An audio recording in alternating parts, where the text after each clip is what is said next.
In this video, I'm going to go over how you should play Necromancer, detailed class stats, where it stands in the current class meta, and whether it's worthwhile to unlock it yourself. With that out of the way, let's analyze some stats. For these dummy tests, I'll be using a plain attack 100 weapon. I won't be using a pet, and critical hits won't be included in DPS calculations. Necromancer offers players a new status effect. It's called the Hexed Effect. Enemies that are hexed will be subjected to a 35% outgoing damage reduction. They will also take damage equal to 3% of their max health per second. Stop! Before we continue, these class videos take a lot of time and effort. I even had to remake a lot of this video because of the hotfix. So please, like and subscribe. Back to the video. While Demon's primary hits for 60, Necro's primary hits for 75 damage at a rate of about 2.2 hits per second, totaling 165 damage per second.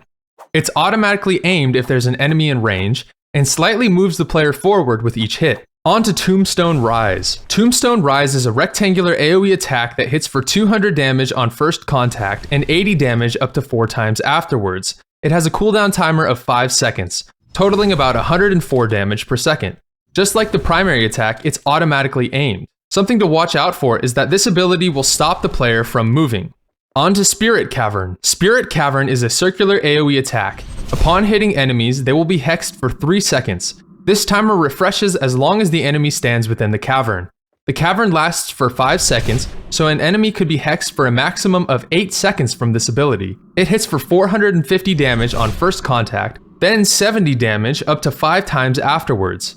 It has a cooldown time of 10 seconds, totaling 80 damage per second, plus up to 24% max health. Unlike the prior abilities, this ability can only be manually aimed. It allows the player to aim after triggering it, but also slows player movement. On to Spirit Burst. Spirit Burst is a circular AoE attack centered on the player. The damage of this attack depends on its charge level. To charge the attack, the player must obtain spirits by killing monsters. Here is a list of the damages and soul requirements for each burst level. Spirit Burst has a minimum cooldown of 3 seconds. It's difficult to give an accurate DPS value because of this level mechanic. Without getting any spirits, it totals 50 DPS. Luckily for us, this move only slows your movement. Now for the ult. Undead Army is the ultimate ability. When used, a giant scythe slams the ground in front of you, dealing 500 damage and inflicting hexed for 12 seconds. It also summons 10 Death Knights. These knights alternate hitting for 36 then 72 damage per strike, and have 1090 health. With efficient use, this ult will do 36% of a target's health, plus about 8000 total damage. If you were to use this ult alongside Energy Charger, the minimum recharge time is about 55 seconds. The AFK recharge time takes 3 minutes 45 seconds. If we average out the minimum cooldown and AFK cooldown, this ultimate totals about 57 DPS, plus that 36% health from the Hexed Effect.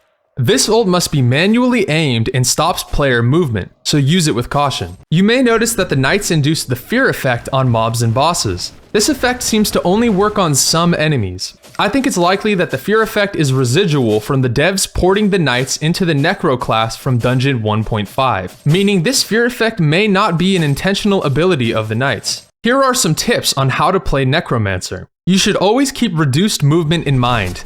If you're low on health, be careful with your abilities as they could very well get you killed.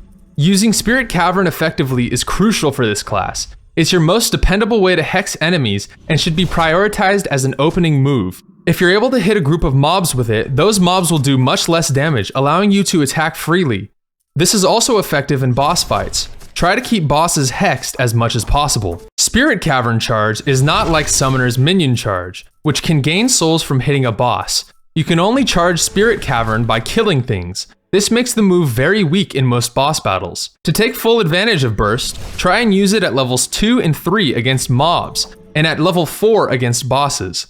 Getting that full charge for bosses can be tough in practice. Just keep in mind that it takes 12 kills to fully charge. Lastly, when using your ult, you should try to hit enemies with a giant scythe. The Hexed Effect will allow you to get a lot of damage in without having to worry about dying. Also, try to take aggro off of your knights. That way they can live longer and do more damage. Now onto how Necromancer compares to other classes. Necro is definitely better than Summoner. While Summons are great on both classes, Death Knights have the upper hand. That's because they have the quality to withstand at least one boss attack and the quantity to do a lot of damage. Even though Necro is a melee class, now that it's been given the Hexed Effect, the class is much safer to play. Not as safe as Summoner, but pretty safe. Necro is far better at killing mobs and more reliable for killing bosses. To top this all off, Necro has great team utility because it nullifies enemy attacks. Let's compare it to the next best class, Shadowblade. On paper, Necro does a bit more damage than Shadowblade, but Shadowblade has much better movement, can slow enemies, and is able to turn invisible, which is really useful for a melee class. Considering these factors, I think Necro and Shadowblade are about even in solo play, but in team play, Necro is definitely better. Comparing Necro to the best class, Mage of Shadows, isn't a close call. That's because Mage of Shadows is fully reliable and allows the player to attack from a safe distance. In practice, Mage of Shadows has better AoE damage because of the far ranges of its abilities, and better boss damage because of its ult. If you don't have Mage of Shadows yet, you'll likely want to prioritize unlocking it before Necro. Now for the big question, is it worth it to unlock Necromancer? If you're planning to unlock it through the Mastery Challenge, it might be worth it. With my semi-perfect Zero Scythe, the Mastery took about 6 to 7 hours of grinding.